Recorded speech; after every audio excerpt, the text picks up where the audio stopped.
한번 따라하시죠. 아파하는 교회를 위하여. 제가 그 청소년들을 많이 만나거든요. 청소년들이나 상담하는 사람들을 많이 만납니다.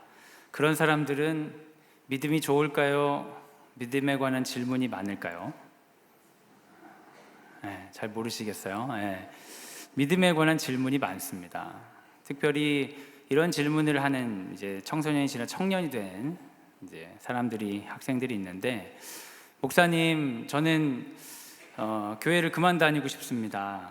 교회에 너무 실망했고 교회가 하나님의 몸이라는 걸 받아들일 수가 없습니다. 이렇게 이야기하는 청년들을 종종 보게 됩니다. 이 청년이 무엇 때문에 그렇게 실망을 했을까, 그런 생각도 들지만 한편으로는 성경에서 이러한 일들에 관해 뭐라고 말하고 있는지 이 청년은 알고 있을까, 그런 생각을 하게 될 때가 있습니다. 만약에 성경에서 교회는 하나님께서 지켜주시기 때문에 좋은 일만 가득하고 뭐든지 잘 되는 사람들만 있을 거야 라고 써 있다면 당연히 그 청년이 믿음을 잃어버리는 것이 맞지만, 사실 교회에 관한 성경의 이야기는 그렇지가 않거든요. 많은 문제가 있는 교회들, 그 교회 때문에 씨름하고 교회들에게 편지를 쓰는 이야기들이 성경에는 가득 넘칩니다.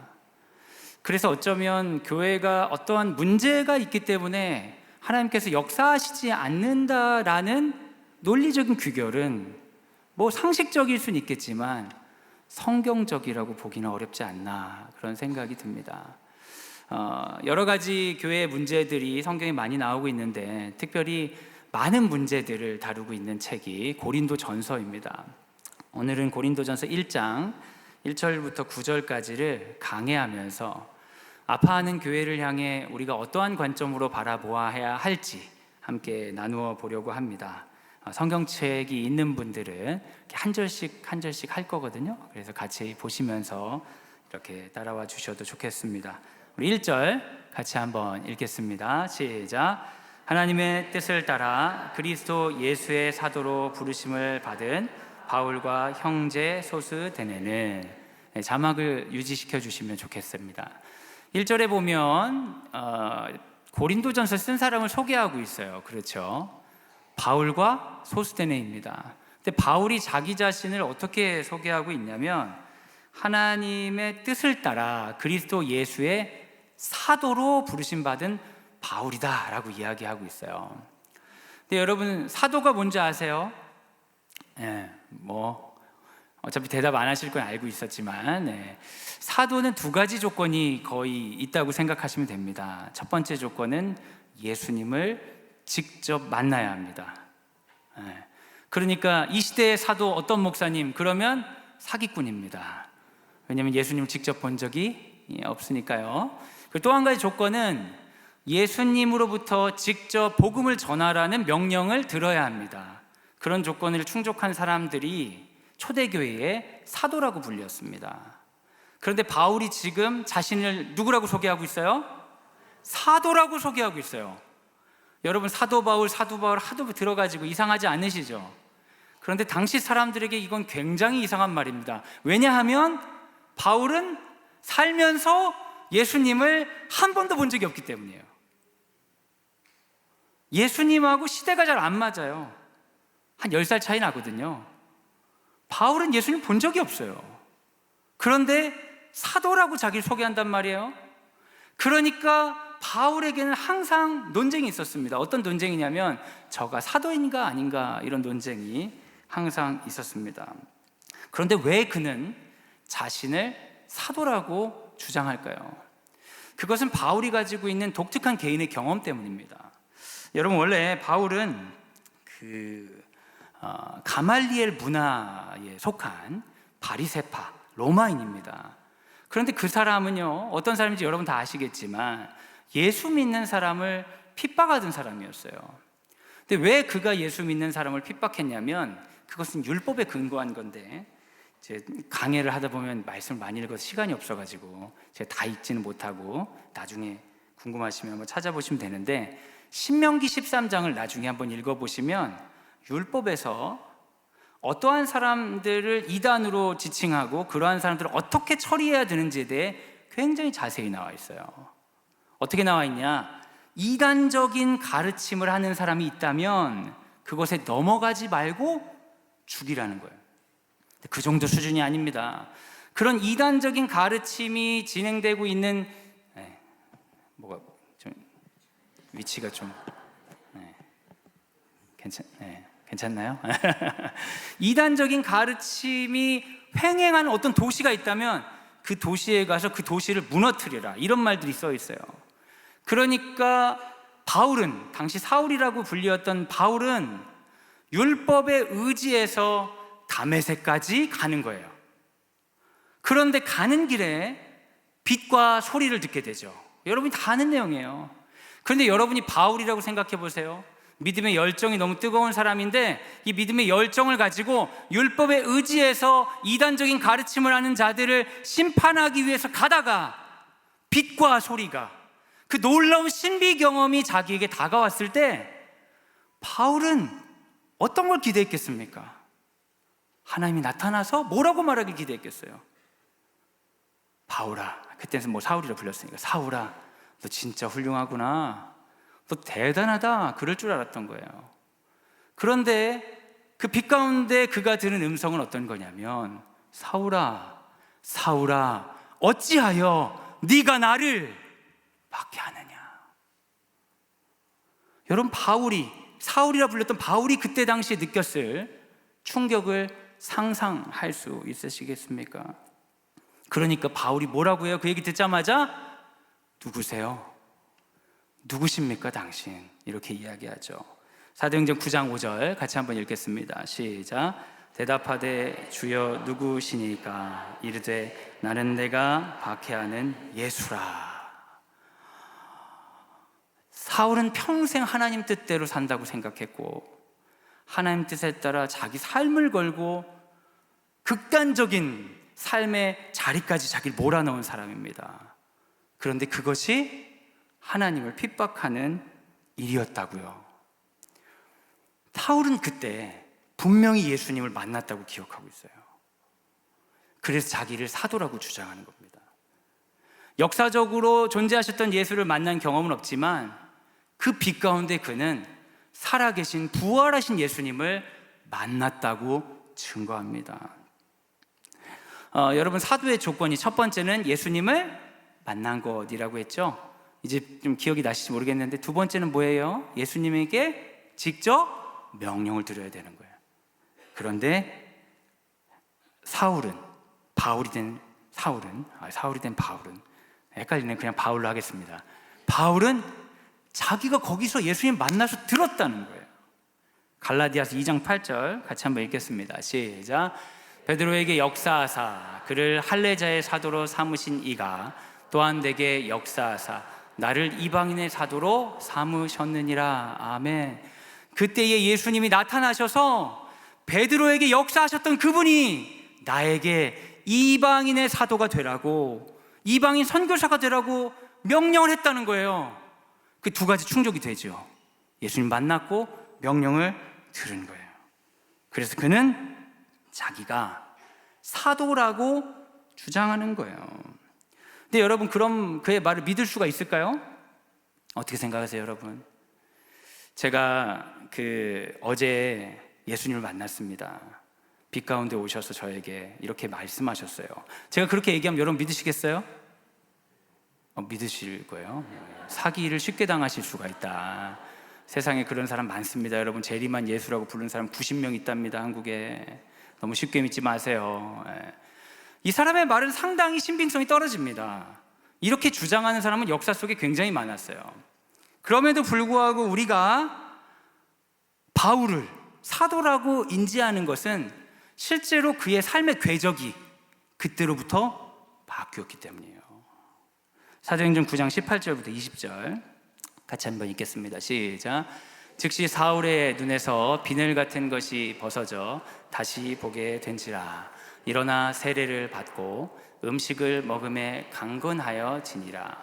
사울이 다메섹에 있는 제자들과 함께 며칠 있을새 즉시로 각 회당에서 예수가 하나님의 아들이심을 전파하니. 아멘. 여러분, 바울이 예수님을 만났다는 증거는 없습니다. 바울이 예수님으로부터 명령을 받았다는 것은 자기 주장입니다. 그런데 그의 삶이, 그의 구체적인 삶이 예수를 만났다고 믿지 않을 수가 없는 거예요. 그래서 여러분, 우리가 바울을 사도라고 받아들이는 이유는 그의 구체적인 삶 때문입니다. 사실은 증거는 없지만 뭐는 있는 거예요? 증인은 있는 거예요. 그 증인이 바로 자기 자신인 것이죠. 사랑하는 여러분, 바울은 지금 자신을 사도로 소개하면서 편지를 쓰고 있어요. 어떻게 보면 굉장히 부끄러울 수 있는 과거를 가진 사람이지만 자기가 예수님을 만났고 예수님으로부터 복음을 전하라는 명령을 들었다는 확신을 가지고 쓰고 있어요. 그의 인생은 완벽하다고 볼 수 없습니다. 굉장히 오점이 많죠. 그의 과거를 아는 사람, 그리고 그의 출신이 명백하지 않다고 생각하는 사람 가운데 많은 비난을 받고 있어요. 그럼에도 불구하고 자기에게 주신 복음을 전하는데 주저함이 없어요. 그런데 여러분, 바울과 같이 있는 사람이 있어요. 아까 우리가 읽었거든요. 기억이 나실지 모르겠어요. 4글자인데 누군지 기억나세요? 맞아요, 소스데네예요. 어떻게 이렇게 잘 기억하세요? 훌륭하시네요. 근데 소스데는 누구냐? 소스데네는요, 유대인의 회당장이에요. 기독교인이 아니라 유대교의 대표입니다. 그 사람이 어디 나오냐면 사도행전 18장에 나와요. 이것도 나중에 궁금하면 찾아보세요. 신명기 13장, 사도행전 18장. 네. 사도행전 18장에 보면 어떤 내용이 나오냐면 바울이 아테네를 떠나서 고린도에 가서 브리스길라와 아굴라와 함께 천막을 만들면서 1년 6개월 동안 복음을 전합니다. 그런데 그가 복음을 전하는 걸 보고 고소하러 간 사람, 고소인이 바로 소스데네예요. 소스데네는 바울을 도와주러 간 사람이 아니라 유대인들의 대표가 돼가지고 바울 저 사람을 고소해야겠다 하고 간 사람이 소스데네예요. 그런데 갈리오라는 총독한테 소스데네가 이 사람을 고소합니다. 그랬더니 갈리오가 종교적인 문제 가지고 나 귀찮게 하지 마라 하고 쫓아내버려요. 그러니까 소스데네가 고소했다가 무시당한 사람입니다. 그런데 여러분, 성경에 보면요, 유대인 회당장이었잖아요, 그 사람들이. 그러니까 회당에 있는 사람들의 대표로 갔잖아요. 갔는데 고소를 잘하고 와야 되는데 쫓겨났어요. 그러니까 유대인 회당에 있는 사람들이 화가 나가지고 소스데네를 패버립니다. 성경에 나와요. 화가 나서 때려버려. 네가 회당장인데 그것도 처리 못해? 얻어 터지는 거예요. 여하튼 그는 바울의 편이 아니었어요.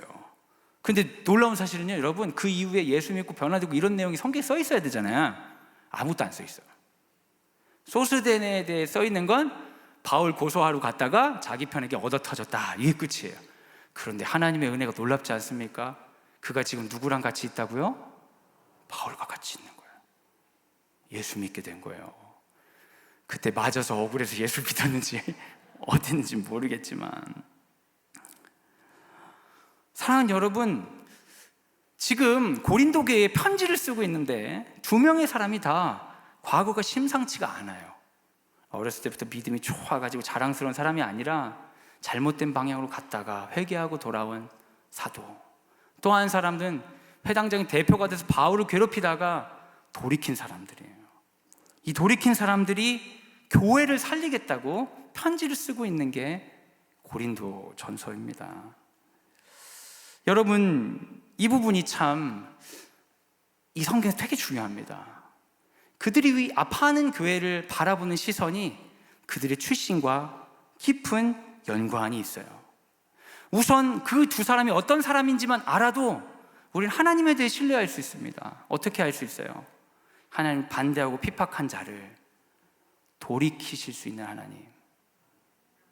하나님 잘 알지 못했고 오히려 하나님으로부터 멀어졌던 사람이 하나님과 함께 할 수 있도록 만드실 수 있는 하나님이라는 것이죠. 그 믿음으로 이들은 교회에 관한 편지를 써갑니다. 우리 2절 같이 한번 읽겠습니다. 시작.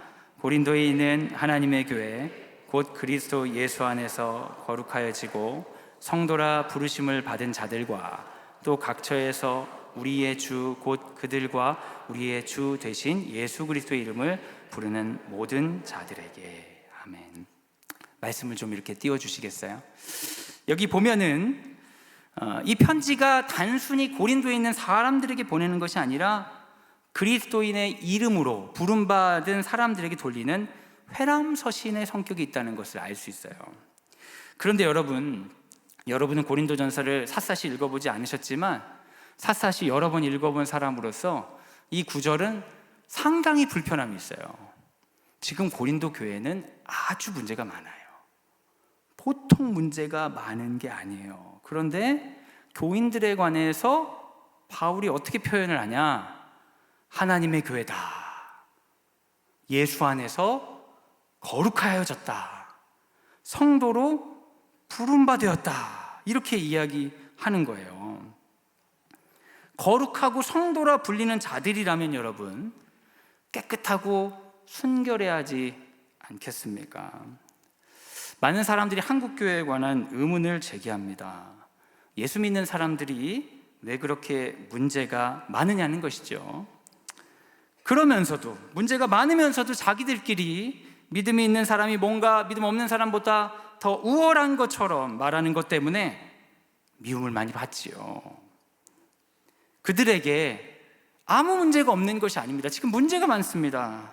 그런데 바울은 거룩한 성도라고 말하면서 접근합니다. 이것이 자연스럽지가 않습니다. 어쩌면 종교인들이 하는 위선적인 수사일지도 모르겠습니다. 여러분 교회에 오시면 주일에 옆에 앉으신 분들 주로 아는 분하고 앉으세요? 모르는 분하고 앉으세요? 이게 취향마다 다르시는데 한쪽은 알고 한쪽은 모를 확률이 높죠? 옆 사람에게 인사하라고 하면 누구한테 인사하세요? 아는 사람은 막 손도 잡고 웃고 잘 모르는 사람은 그냥 고개만 까딱이고, 그렇죠? 형제님 축복합니다 하라면 다 하잖아요. 근데 사실은 잘 형제라고 생각은 안 하죠. 그냥 하는 말이잖아요. 그냥. 그 바울 선생님도 그냥 하는 말이 아닐까 그런 생각을 하게 되는 거예요. 왜냐하면 고린도 교회에 문제가 너무 많으니까. 거룩한 성도라고 부르기에는 말이죠. 3절을 한번 읽겠습니다. 3절 시작. 하나님 우리 아버지와 주 예수 그리스도로부터 은혜와 평강이 있기를 원하노라. 이러면서 인사를 딱 하는 거예요. 자, 평안이 있기를 원한다. 그럼 이제 인사했으니까 이제 본격적으로 이 교회가 얼마나 큰 문제가 있는지를 다루겠구나. 그런 이제 독자가 기대를 할 수 있겠죠. 어떤 문제를 다룬지 한번 봅시다. 4절 같이 한번 읽어주세요. 시작. 그리스도 예수 안에서 너희에게 주신 하나님의 은혜로 말미암아 내가 너희를 위하여 항상 하나님께 감사하노니. 이것은 고린도 전서를 잘 알고 있는 독자에게 굉장히 이해할 수 없는 구절입니다. 그렇게 얘기하면 이제 문제를 얘기하는데 은혜를 너무 많이 주셔서 감사한다는 거예요. 도대체 어떤 것 때문에 감사할 수 있지? 지금 교회가 너무너무 문제가 많아서 바울 선생님 편지 좀 써주세요. 이 문제를 해결해 주세요. 그런데 뭐가 감사한 거지? 하나하나요. 여러분 읽어봅시다. 그 다음 5절 읽어주세요. 시작. 이는 너희가 그 안에서 모든 일 곧 모든 언변과 모든 지식에 풍족함으로. 나쁜 얘기가 나와야 되는데 나쁜 말이 나오지가 않아요. 그리고 여러분 실제로요, 언변과 지식 때문에 고린도 교회는 지금 큰 위기에 빠져 있어요. 여러분 고린도전서 지금 인사말을 끝나고 넘어가면 내부 분열이 심각한 상황이에요. 내부 분열이 4개의 파로 갈라졌는데 바울파, 아볼로파, 게바파, 그리스도파로 나눠졌어요. 이렇게 나눠진 이유는 뭐냐? 다들 자기들의 너무 뛰어나다고 생각하니까 그래요. 언변이 너무 좋은 사람들이 있기 때문입니다. 분파가 괜히 생기는 게 아닙니다. 자기가 믿는 걸 충분히 알고 있고 이것만큼 옳은 것은 없다라고 확신하기 때문에 분파가 생기는 건데요, 그 결과는 분열입니다. 여러분 한국교회가 엄청나게 분열되어 있는 거는 알고 계시죠? 그런데 이 분열에 관해 아무도 책임질 생각을 하지 않습니다. 그런데 그 분열한 각 교회의 목사님들을 보면 너무너무 언변이 좋으신 거예요. 너무너무 훌륭하신 거예요. 자신의 교단이나 자신의 교회가 가장 하나님의 뜻에 부합할 확률이 높다고 설교하시는 경우가 많습니다. 얼마나 지식이 풍족한지, 그분들의 설명을 따르면 세상 모든 사람이 어리석고 우리 교회에 다니는 사람만 멀쩡한 사람처럼 느껴지게 말합니다. 놀라운 언변이 아닐 수가 없죠. 그리고 그런 교회들을 다니는 사람들일수록 성도님들이 목사님의 언변의 홍보 요원이 된 것처럼 교회 자랑하고 목사님 자랑합니다. 니네 교회 이상해, 우리 교회가 진짜야, 그거 이단일 것 같은데. 언변이 너무 훌륭한 사람들이 가득가득 넘치는데 그것이 풍족함으로 되지 않습니다. 분열과 분파가 교회에 생겨서 문제가 있는데 언변과 모든 지식이 풍족하다고 말하는 것은 언뜻 교회를 향한 비아냥처럼 보이기도 합니다. 그런데 여러분, 여기에 모든 언변과 그 다음 또 뭐가 풍족하다고 나오냐면, 말씀 좀 띄워주시겠어요? 말씀 안 보셔도 아시네요. 그 다음 뭐가 뛰어나다고 그랬어요? 뭐가 풍족하다고요? 모든 지식에 풍족하대요. 근데 여러분, 고린도전서 읽잖아요. 성도들이 십자가의 도에 대해 무지해요. 완전히 세속적인 믿음에 빠져가지고 십자가가 도가 뭔지도 모르고 있는 거예요. 그거를 바울 선생님이 엄청 지적하거든요. 그런데 여기 말에는 너희들의 언변과 지식이 풍족하다라고 이야기하고 있습니다. 왜 문제 많은 걸 바울 선생님이 알고 있는데 칭찬 일색으로 이야기를 하는지 이해하기가 어렵죠. 우리 6절 한번 읽어보겠습니다. 6절 시작. 그리스도의 증거가 너희 중에 견고하게 되어. 여러분, 바울 선생님께서 사도인 증거는 없고 본인이 증인이라고 이야기했습니다. 사도 바울의 증거는 명백하게 그의 삶입니다. 사실 우리 모두 다 마찬가지입니다. 예수님을 이 땅의 구주로 선포할 만한 증거는 세상에 많지 않습니다. 그러나 증인들 보고 믿는 겁니다. 우리의 삶이 증인이 돼야지 그게 증거입니다. 그런데 바울 선생님이 그리스도의 증거가 너희에게 견고하게 되었다라는 말은 그들의 삶이 참 그리스도의 제자답다는 것이죠. 이것 또한 곤란합니다. 자, 아예 고린도전서를 모르고 읽어야 이런 걸 편하게 읽는데 알고 읽으면 불편한 게 한두 가지가 아니에요. 고린도 교회의 문제 중에 여러분 큰 문제는 성적인 문제예요. 성도들 안에 성적인 문제가 너무 심각해서 그 안에서 법적인 고소까지 갔습니다. 교회 안에서 해결이 안 돼가지고 세상 법정에 교인들끼리 고소하고 난리가 났어요. 그거 가지고 바울 선생님 이거 어떻게 해결할까요? 물어보는 와중에 바울 선생님은 그리스도의 증거가 너희 안에 있다는 거죠. 그리스도의 증거가 견고하다고 볼 수 있는가? 저는 한 청년이 떠오릅니다. 제가 예전 청년부 할 때 한 청년인데 그 청년이 방언을 그렇게 잘했어요. 여러분도 방언 잘하시는 분 있으시죠? 그냥 앉으면 바로 방언 나오시는 분들 있잖아요. 그 청년이 방언을 너무너무 잘했는데 아주 삶은 개차반이에요. 맨날 여자만 꼬시려고 그래. 계속 여자 청년만 꼬셔. 그 순진한 여자 청년인데 방언을 잘하는 걸 중심으로 막 꼬시려고. 삶의 태도가 정말 안 좋은 친구였어요. 진짜 곤란하죠. 영적으로 충만한 것처럼 보이는 것과 그렇지 않은 삶이 공존하는 청년이었습니다.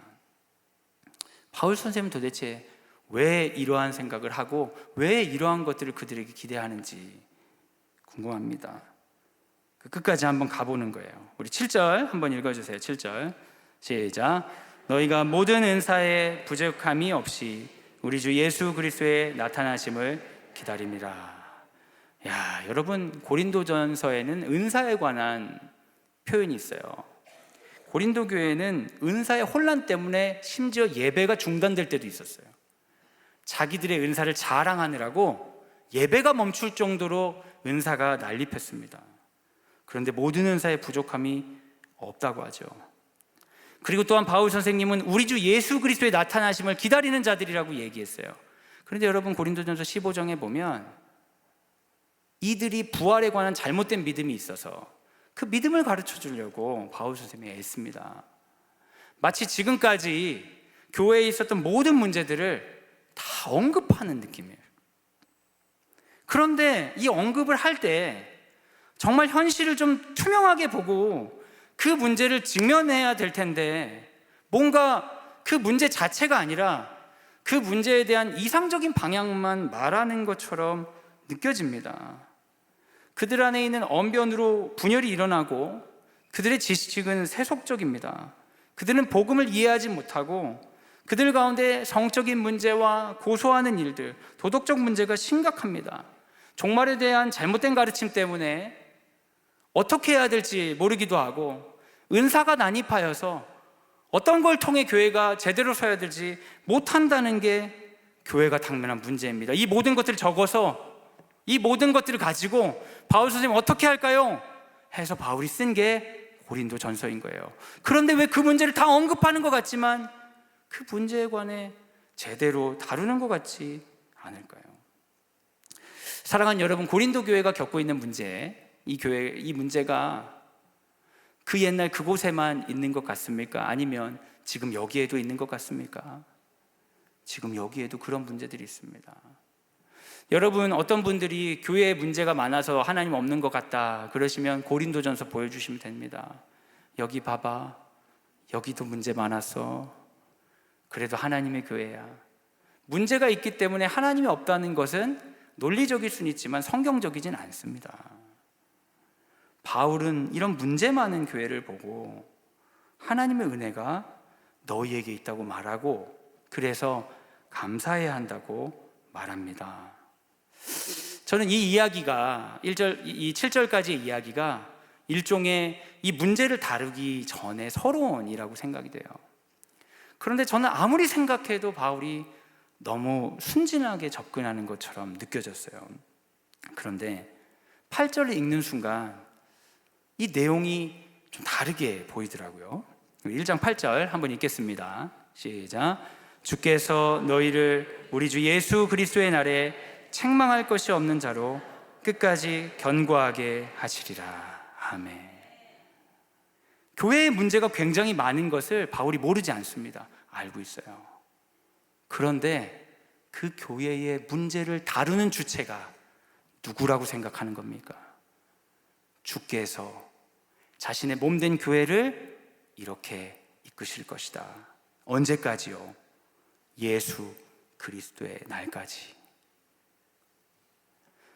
예수 그리스도의 날은 마지막이니까 교회에는 항상 문제가 있을 겁니다, 여러분. 문제가 없어지지 않을 거예요.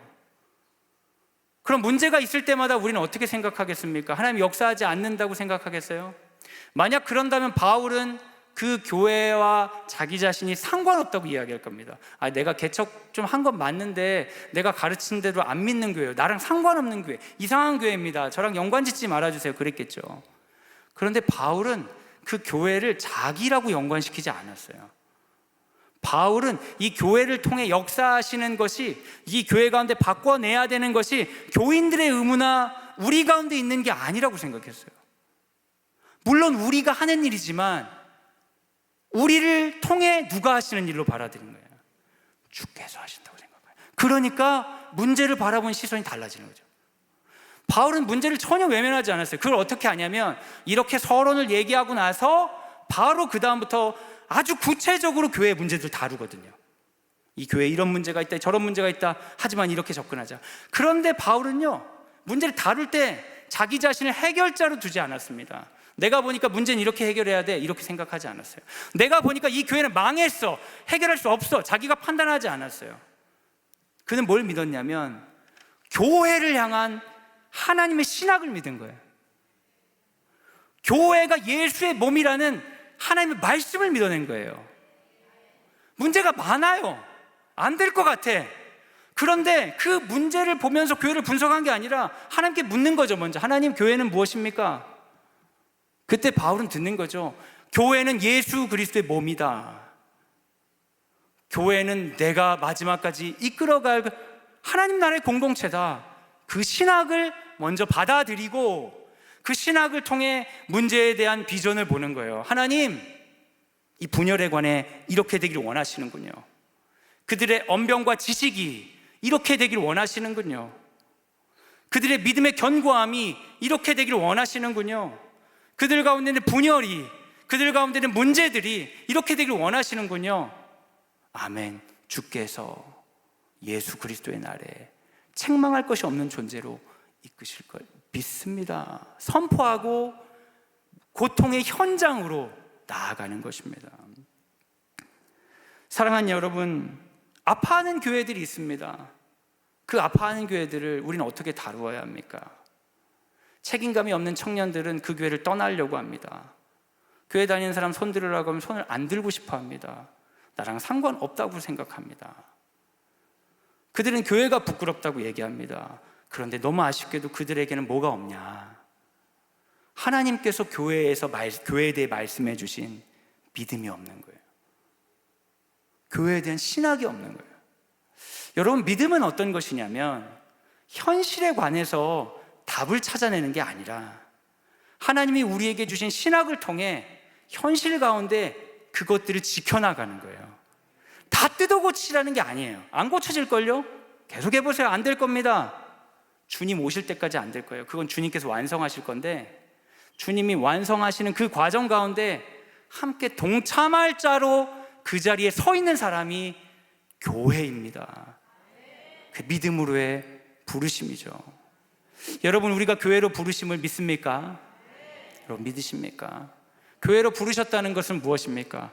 우리 공동체가 얼마나 깨끗한지, 우리 공동체가 얼마나 타락했는지 판단할 자로 불린 바 된 것입니까? 아닙니다. 우리의 부르심은 교회를 판단하고 마치 내가 예수인 것처럼 교회의 방향을 제시하라고 불린 바 된 것이 아닙니다. 우리의 부르심은 주님께서 교회에 대해 말씀하시는 것을 이 땅에 이루기 위한 하나의 존재로, 그리고 그러한 것들을 전하고 연대하고 손을 잡기 위해 이 땅이 되지 않을 그 교회를 만들어가는 존재로 우리는 부른 바 된 것입니다. 사랑하는 여러분, 조국의 많은 교회가 아픕니다. 최근에 어떤 방송사에서 사이비 교주에 관한 방송이 많은 사람에게 충격을 주었어요. 그런데 어떤 사람들은 댓글이라고 하죠. 그런 글에서 뭐라고 이야기합니까? 사이비 이단과 그냥 교회와 무슨 차이인지 모르겠다. 그런 심한 말을 하는 사람들이 있습니다. 그런데 정말로 유사한 일들이 벌어지죠.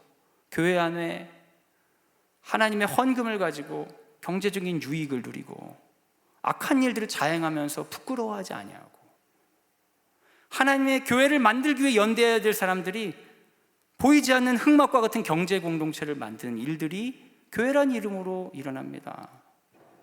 성적인 문제가 교회라는 이름으로 일어납니다. 사유화하고 정치와 결탁하고 세상 가운데 영향력을 행사하기 위해 교회라는 이름으로 여론과 자본을 이용하려는 사람들이 실제로 있습니다.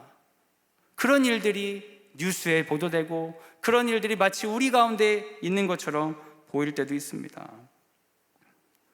종교의 이름으로 벌어지는 혐오와 폭력성이 마치 순교적인 희생인 것처럼 꾸며지기도 합니다.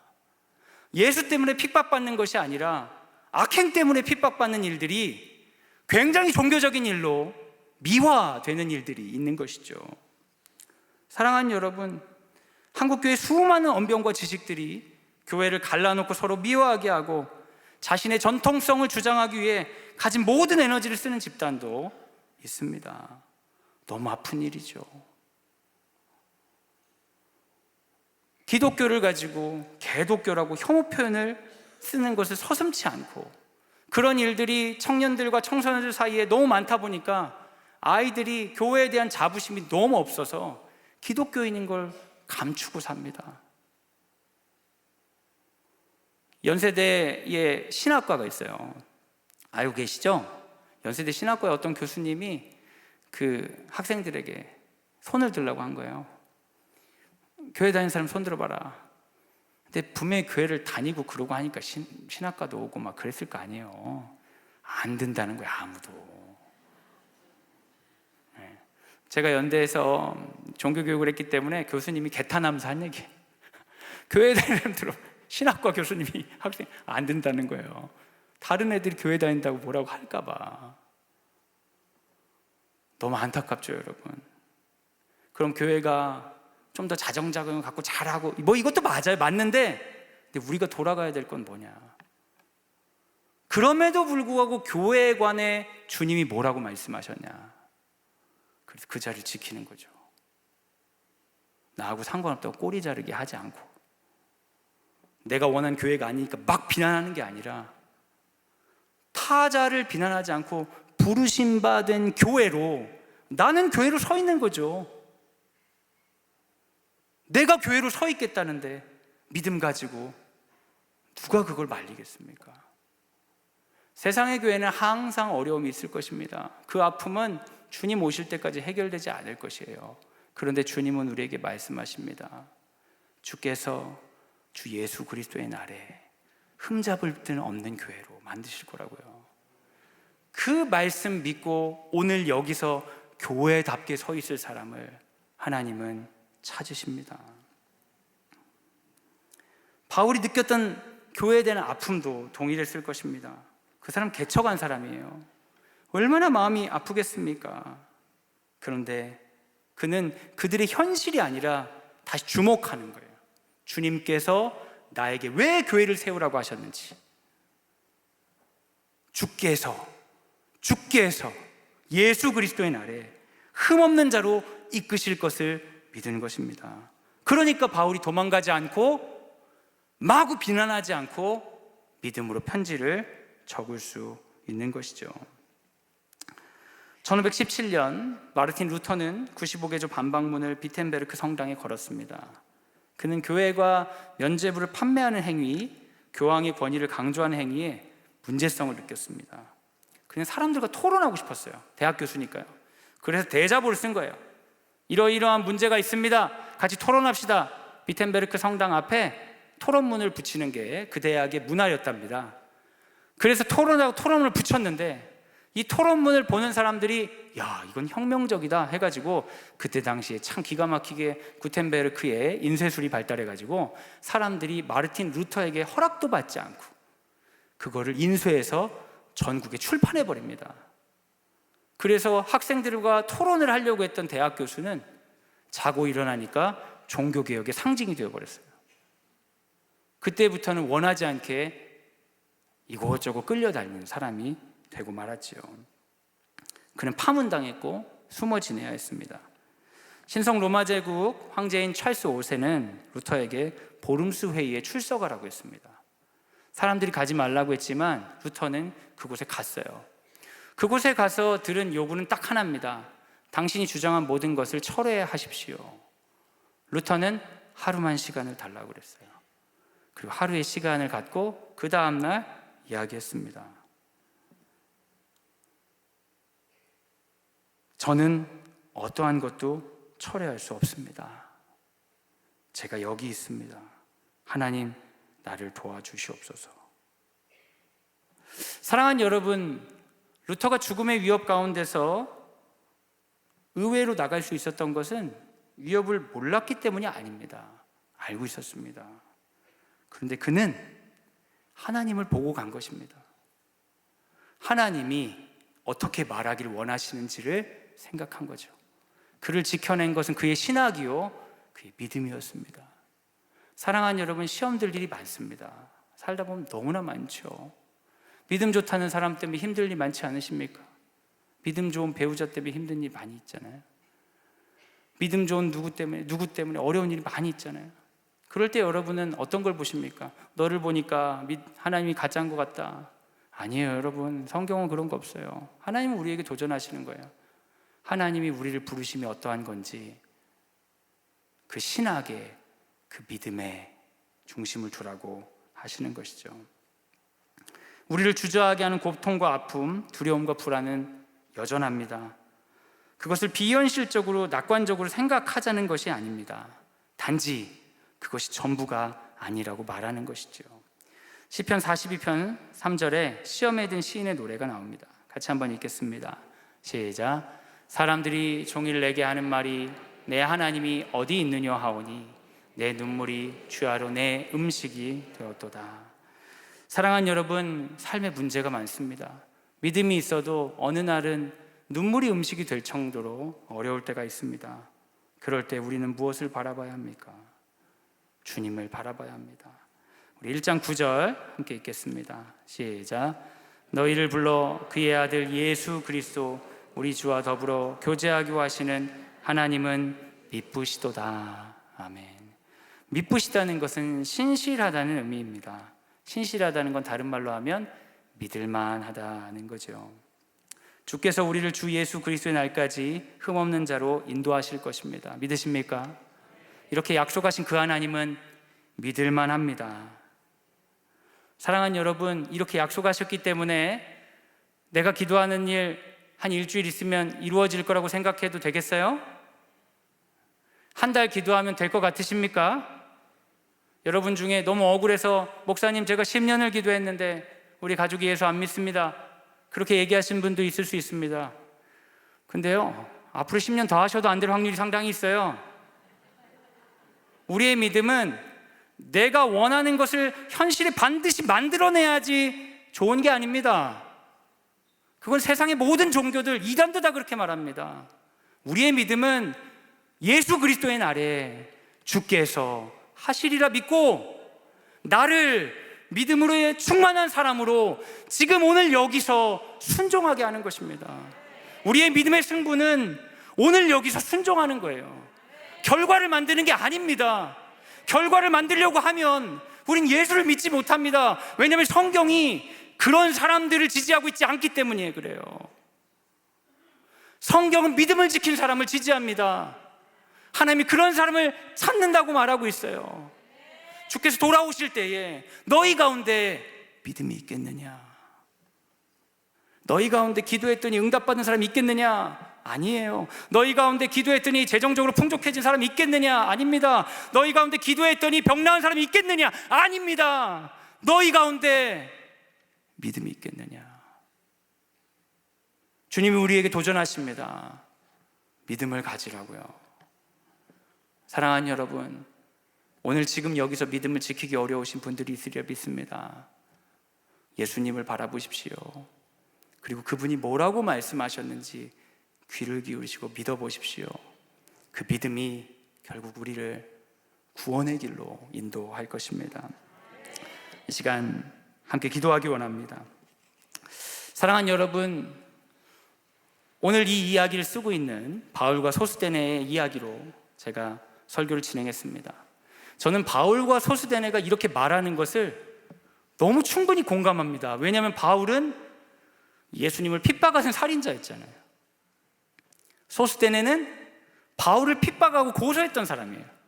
근데 그들이 믿음으로 돌아와서 보니까 삶의 수많은 고통과 아픔 가운데서도 여전히 구원하시는 하나님의 능력이 있다는 걸 부인할 수가 없었던 것입니다. 다른 사람 같으면 절망했을 거예요. 이 교회의 수많은 어려움들을 가지고. 근데 바울은 절망하지 않습니다. 왜냐하면 자기가 해결할 수 있기 때문이 아니라 하나님을 믿기 때문이죠. 여러분, 이 시간 기도합시다. 반주해 주시겠어요? 이 시간 같이 기도할 때 한번 돌아보셨으면 좋겠어요. 오늘 주제는 고린도 교회의 무너진 부분에 대한 바울의 이야기지만 우리 스스로 무너져버린 부분이 없는지 한번 돌아보면 좋겠습니다. 내가 너무 기대했는데 산산조각 난 거예요. 근데 그 기대가 무너지면서 단순히 기대가 무너진 게 아니라 예수님에 대한 나의 믿음도 송두리째 흔들려버린 경험은 없으십니까? 지금도 떠올려 보면 그때 그 시기, 그 차가운 바람이 오늘 내가 담대하게 믿음으로 머물기가 어려워지게 되는 그런 경험들 있지 않으세요? 하나님 왜 그러셨습니까? 하나님 예수 믿는다면 이래야 되지 않겠습니까? 그러면서 우리의 기대가 무너진 것들 앞에 머물러 있는 시간들이 있지 않으십니까? 우리가 함께 기도하기 원합니다. 주께서 예수 그리스도의 날에 하실 것입니다. 그 모든 이야기들을 마무리하실 거예요. 모든 눈물을 닦아주시고 지금은 끝나지 않은 이야기들, 고난의 이야기들, 지워버리고 싶은 그 기억들을 모두 마무리하실 거예요. 주께서 예수 그리스도의 날에 흠없는 자로 우리를 받으시고 우리가 그 믿음을 가지고 머물렀던 그 시간들을 통하여 다른 이들에게 예수를 전하고 이 구원을 전하실 것입니다.